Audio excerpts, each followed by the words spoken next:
Diversionary tactic. The way I see it, yes, oo. Diversionary tactic. Inday-badiday na ba tayo dito? Mag-iingat po tayo. Haka-haka lamang po. Fake news. Yung video po na nakita ho natin, marami hong pagsisinungaling. Major pasabog na naman ang ibinida ni Senator Amy sa Senate plenary. No elections, term extension. Ito ang inaatupag ng ilang mambabatas na nagiging mambubutas ng sikmura ng taong bayan. Hep-hep, anong basihan? Anong pruweba? Wala. Nada. Malinaw na propaganda. Sir, statement of the no-L? Your sister said that you wanted a no-election scenario. I wanted a no election. Allegedly, sir. Ano ang pakay nila?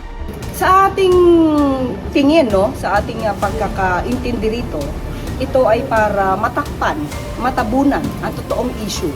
Nalalapit na po yung impeachment trial.